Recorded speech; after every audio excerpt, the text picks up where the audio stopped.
Kayo ang dahilan kung bakit di ako sumuko sa mga bagay na kung ba't ang luha ko'y tumulo. Ito ang mensahe ko upang aking ipahatid sa mga tropa, kaibigan, kapangkat at kapatid. Pasasalamat kong kay tagal ko nang gustong sabihin, ang puso ko ang gumawa nitong aking awitin. Para sa inyong lahat, ito ang tanging paraan sa mga taong para sa akin ay palaging nandyan. Hambog.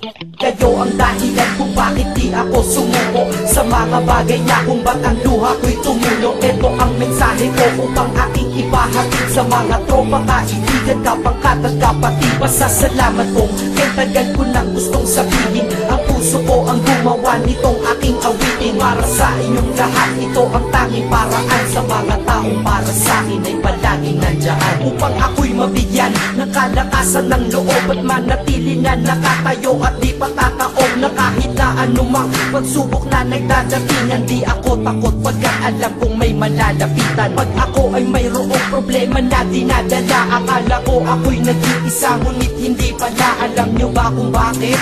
Kasi andyan sila, handa na iabot ang tulong nagmula sa kanila. Walang reklamo at walang hinihingi na kapalit, kaya di lang kaibigan turing ko kundi sang malapit na kapatid. Sila'y kinikilala kong ikalawa na pamilya, wag ko daw isiping mag-isa ka pa. Dahil sila'y aking sandalan, di ako pinabayaan. Damahin ko kalungkutan, di nila pinapayagan. Kung wala kayong lahat kaibigan ko, marahil wala na rin ako, ngunit nandito pa ako dahil kayo ang dahilan kung bakit di ako sumuko sa mga bagay na kung ba't ang luha ko'y tumulo. Ito ang mensahe ko upang aking ipahatid sa mga tropa, kaibigan, kapangkat at kapatid. Pasasalamat kong kay tagal ko nang gustong sabihin, ang puso ko ang gumawa nitong aking awitin. Para sa inyong lahat, ito ang tanging paraan sa mga taong para sa akin ay palaging nandyan. At di kayo nawawala at di ako tinalikuran, yan ang dahilan kung bakit hindi ko kinalimutan ang aking pinagmulan. Pakikisama nangunguna, pag nakita ka ng tropa sasabihin shot ka muna. Pag nabadrip sa pamilya, lalabas ka lang ng bahay, lakad lang ng konti, andyan sila at merong tagay na inyong pagsasaluhan at inyong pinapaikot. Simpleng tulong yan nilang unti-unting pinapalimot ang problema mong pasan-pasan sa mga pangyayari sa tahanan o sa pera o kahit pa sa babae. Kahit sa gulo o away, tila ba mga sundalo, di pwedeng maiwan ang isa manalo o matalo. Ganyan ang kaibigan ko, mas kilala bilang barkada. Kung ako'y mamamatay na bukas, ako'y handa na. At kung may ikalawang mundo o buhay para sa akin, sana magiging tropa ko kayo pa rin.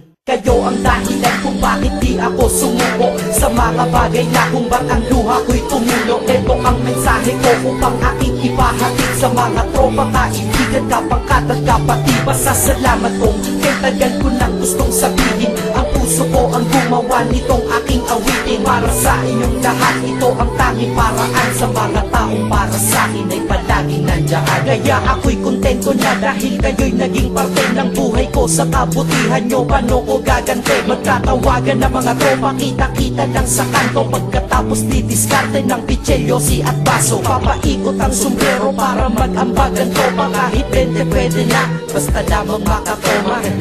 Ganito kami, at least magkakaramay. Kaya wag kang magtaka kung ba't masasaya ang tambay. Dahil tambay ay binubuo ng samahan na tunay. May kaibigang adik, mabait, iba ay merong sungay. Oo, iba-iba ang aming mga katauhan, pero iisa ang grupo pag sa trip at kagaguhan. Pag ika'y nalulungkot, kanino ka ba lumalapit? Pag nais mong bumitaw, kanino ka ba kumakapit? At kanino ka lumapit sa oras ng kagipitan?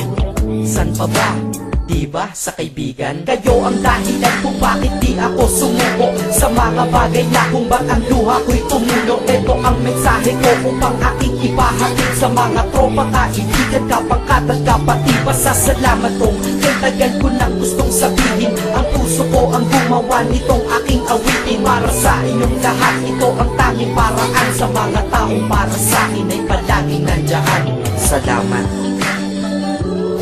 Acero Records, Sat Productions, hambog ng saga.